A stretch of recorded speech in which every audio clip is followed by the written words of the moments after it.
Good morning, student. Today we will discuss the some problems. In last three lectures, we already discussed the 10 problems. Then today we discuss the another problems. 11 number problem. Express the complex number pi I into the first polar form, second exponential form, and third one how will you represent it on the organ diagram, right? That means given काय दिलेलं इथे let z is equal to pi I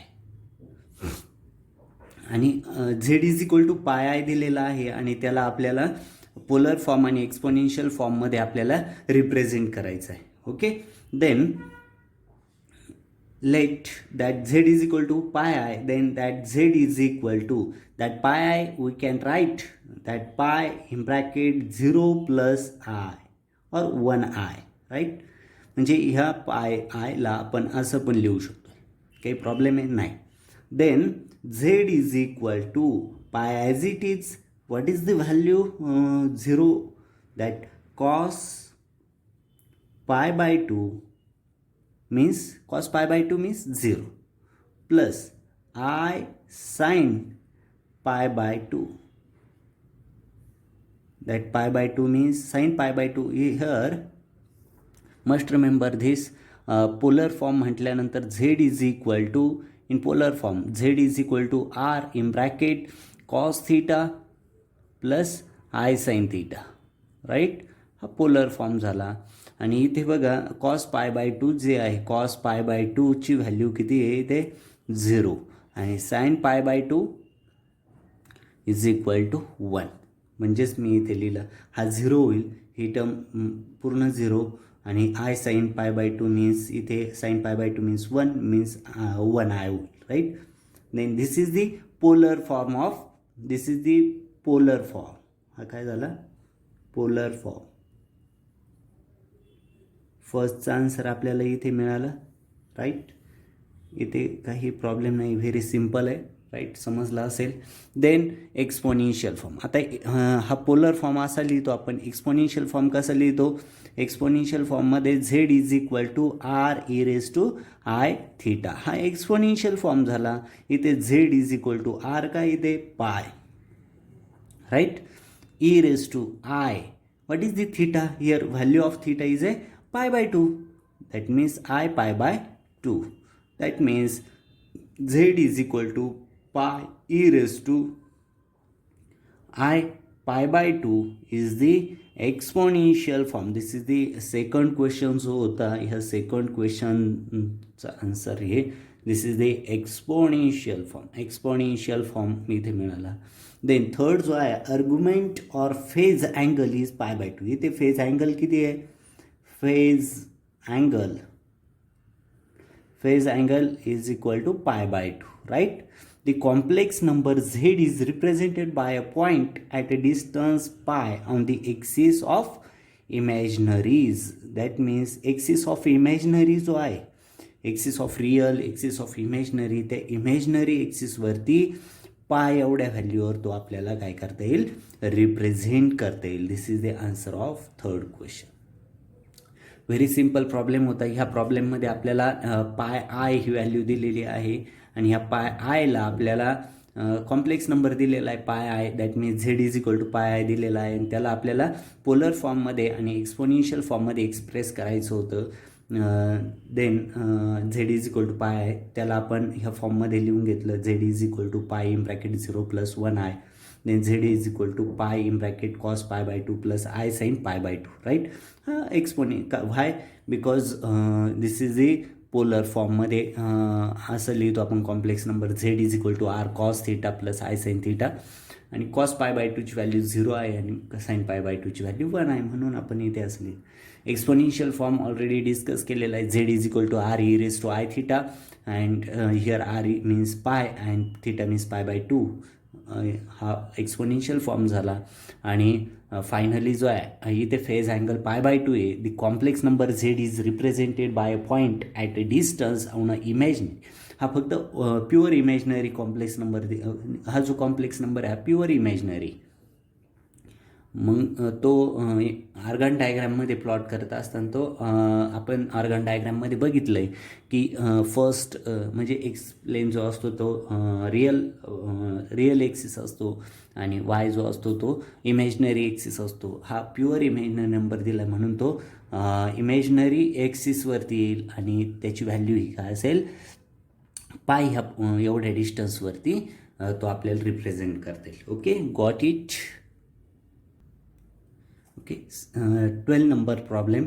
Using the equation cos theta is equal to e raised to I theta plus e raised to minus I theta divided by 2. ह्या इक्वेशनचा use करायचं आहे. Cos theta म्हणजे हे आपण बघितलेलं आहे trigonometric function आहे. Cos theta is equal to A raise to I theta plus e raise to minus i theta divided by 2 आणि शो करायचं आहे cos theta plus 2 pi n is equal to cos theta where that n is an integer. हे आपल्याला prove करायचं, right. म्हणजे जे show करायचं आहे त्याची आपण आर एच एस साईड घेऊ. R H S, right. R H S काय, cos theta plus 2 pi n, right, is equal to. Okay, हे इक्वेशन दिलेलंच आहे ऑलरेडी आपल्याला. This is the R H S side of जे prove करायचे त्याचे R H S side given दिलेलं आहे आपल्याला. Cos theta is equal to A raise to I theta plus e raise to minus i theta divided by 2, right. हे trigonometric function दिलेलं आहे. Then आता इथे आपण जे प्रूव्ह शो करायचं आहे त्याची आर एच एस साईड घेऊ. Cos theta plus 2 pi n is equal to, इथे बघा थिटा मीन्स काय आहे, theta is replace with that theta plus 2 pi n, right. Then e raise to i in bracket theta plus 2 pi n. Why? Here theta is replaced by theta plus 2 pi n. ते आपण value इथे substitute केली. Plus e raise to minus i in bracket theta plus 2 pi n bracket complete divided by 2 as it is, right. हे simplify करतोय. Just simplify केल्यानंतर e raise to I theta into e raise to 2 pi n I plus e raised to minus I theta e raised to minus I theta, right, into e raised to minus 2 pi n I, right, divided by 2. इथपर्यंत काही problem नाही. Just आपण हा bracket हे जे equation ते काय केलं इथे स्प्लिट केलं, राईट. देन आता इथे बघा we know here we use the de Moivre's theorem. A raise to I theta is equal to cos theta plus I sine theta. हा डी मोव्हियर्स थेरम जो आहे तो आपण इथे यूज करतो आणि ही जी टर्म आहे cos theta plus 2 pi n is equal to ह्या फॉर्ममध्ये लिहितो आपण. ते काय होईल, e raise to I theta in bracket cos 2 pi n plus I sine 2 pi n, right, plus e raised to minus I theta in bracket again cos 2 pi n plus I sin 2 pi n bracket complete divided by 2. आणि हे जर परत solve केलं तर तिथे आपल्याला term मिळेल is equal to get cancel होईल. इथे बघा हा जो cos 2 pi n आहे, cos 2 pi n means cos 2 pi n is equal to 1 and sin 2 pi n is equal to 0. Using this हे यूज करतो आहे आपण अबव इक्वेशनमध्ये. तर आपल्याला फायनली ते मिळेल बघा cos theta plus 2 pi n is equal to first term जी आहे 1 होईल म्हणजे इथे a raise to I theta right. Second 0 होईल, परत plus e raise to minus i theta divided by 2, right. And this means इथे एल एच एस साईड जर बघितली e raise to this term is equal to cos theta. This is इथे दिलेलेच cos theta means this, ते आपण use करतोय. Then finally cos theta plus 2 pi n is equal to cos theta. आणि हेच proof करायचं होतं. जस्ट सिम्पली ते डी मोवियस थेरम यूज केलेला आहे आपण, आणि ज्या काही टर्म्स होत्या त्या स्टेप बाय स्टेप घेऊन फायनली जे इक्वेशन्स आहे यूज करून आपल्याला शो करायचं होतं cos theta plus 2 pi n is equal to cos theta. Okay, समजलं असेल. व्हेरी सिम्पल प्रॉब्लेम होता. Problem number 13. using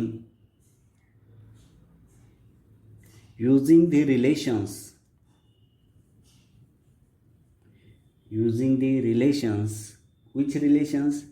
hyperbolic sine फायलाच आपण कसं रीड करतो, h for hyperbolic sine phi is equal to e raise to phi minus e raise to minus phi divided by 2 and hyperbolic cos phi is equal to e raised to phi plus e raised to minus phi divided by 2.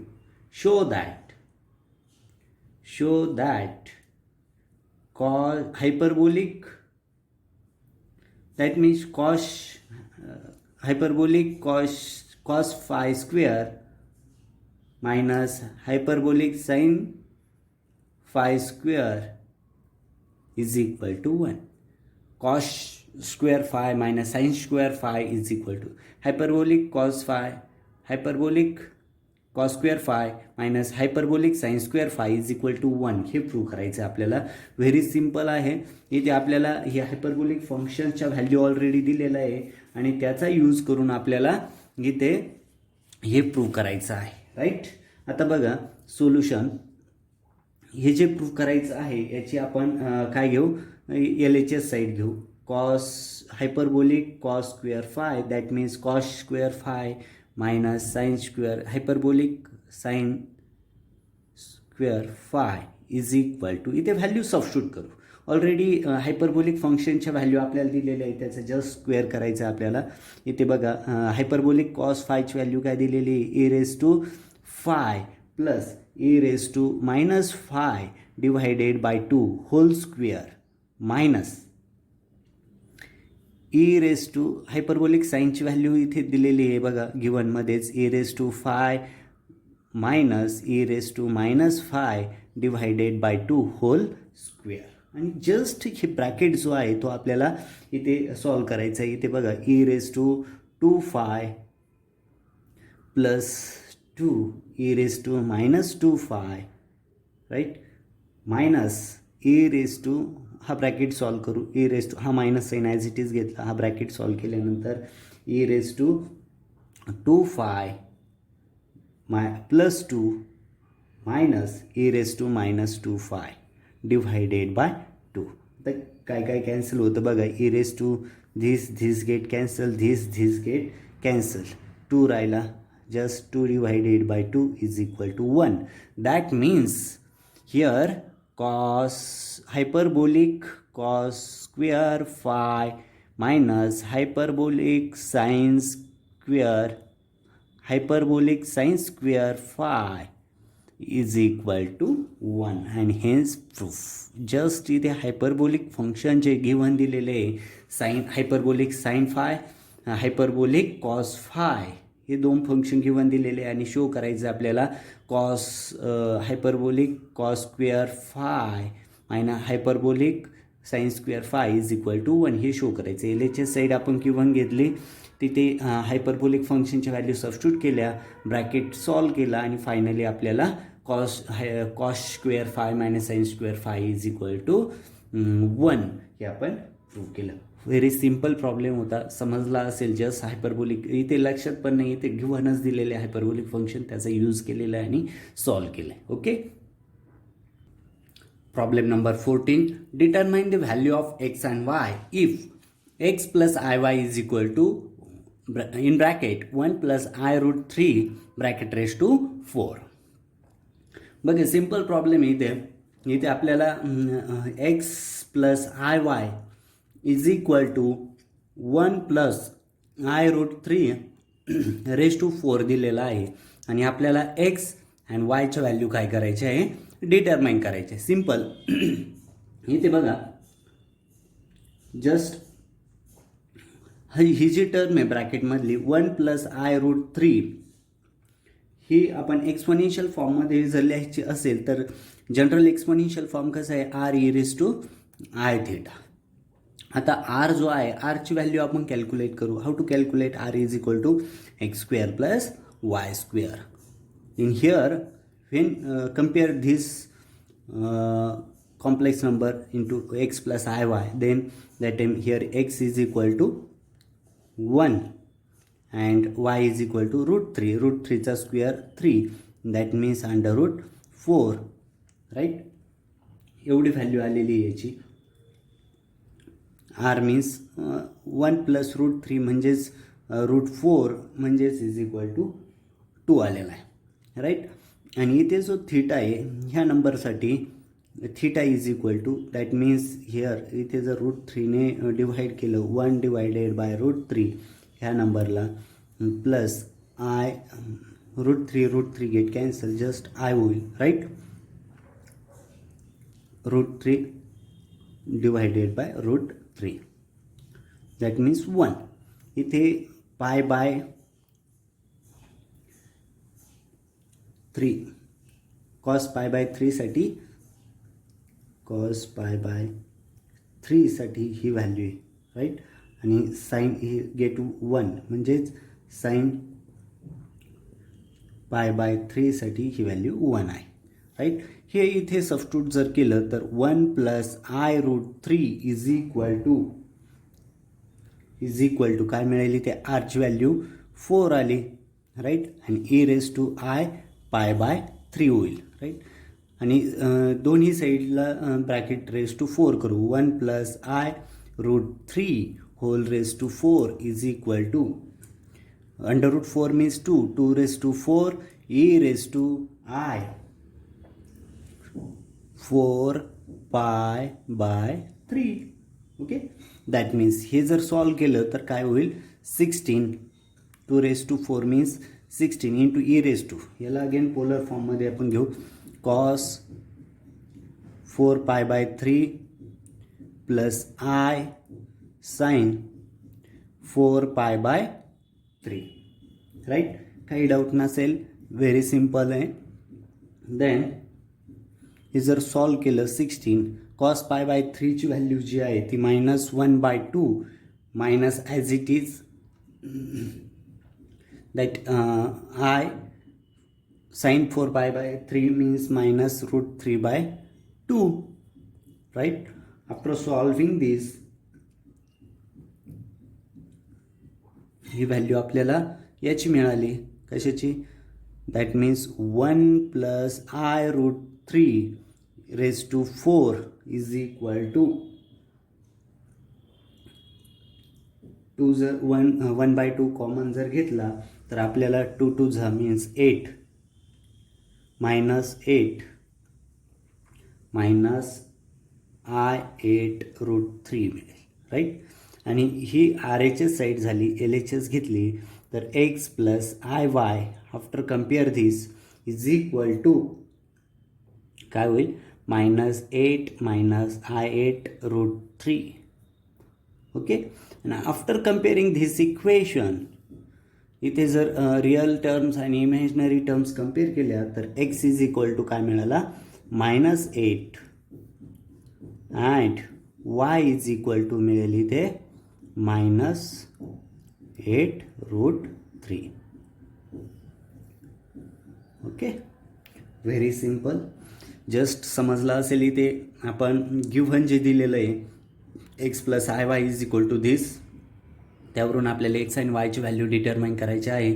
इथे बघा just मी काय केलं आहे 1 plus i root 3 घेतला, त्याला exponential फॉर्ममध्ये लिहितो r e raise to I theta.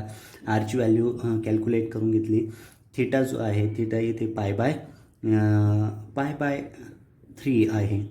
That theta is equal to pi by 3 right. आणि ती व्हॅल्यू मी इक्वेशन 1मध्ये सबस्टिट्यूट केली ह्या इक्वेशन 1मध्ये आणि तो सॉल्व केला. जस्ट इथे आपल्याला 1 plus i root 3 raise to 4ची व्हॅल्यू इथे मिळाली. ती इथे सबस्टिट्यूट केली. That means x plus i y is equal to -8 minus i 8 root 3. आणि आफ्टर रिअल टर्म्स आणि इमॅजिनरी टर्म्स कम्पेअर केले तर इथे एक्स इज इक्वल टू -8 आणि y is equal to -8 root 3 हे व्हॅल्यू मिळाली. ओके. आज आपण 4 प्रॉब्लेम्स इथे डिस्कस केले. 11, 12, 39, 14 वेगवेगळ्या प्रकारचे प्रॉब्लेम्स इथे बघितले. अजून वेगवेगळे प्रॉब्लेम्स आहे त्याची तुम्ही प्रॅक्टिस करा. नेक्स्ट लेक्चरला आपण नवीन चॅप्टर जो आहे तो आपण स्टार्ट करू. इथे फर्स्ट चॅप्टर जो आहे तो इथे फिनिश झालेला आहे. बरेचसे प्रॉब्लेम्स आहे पण ते तुम्ही प्रॅक्टिससाठी मी तुम्हाला काही देईल. आणि इथे नवीन लेसन जो आहे नवीन चॅप्टर पार्शियल डिफरेन्शिएशन तो नेक्स्ट लेक्चरला आपण स्टार्ट करू. ओके. सर्वांनी नोटबुकमध्ये नोट्स लिहायचे आहे लेक्चर ऐकताना आणि व्यवस्थित प्रॅक्टिस पण करायची आहे. याच्यावरती टेस्ट पण होईल. ती टेस्ट पण सर्वांनी सिन्सिअरली द्यायची आहे. ओके. नेक्स्ट लेक्चरला न्यू चॅप्टर स्टार्ट होईल partial differentiation. If any problem then ask me. Okay. Thank you very much.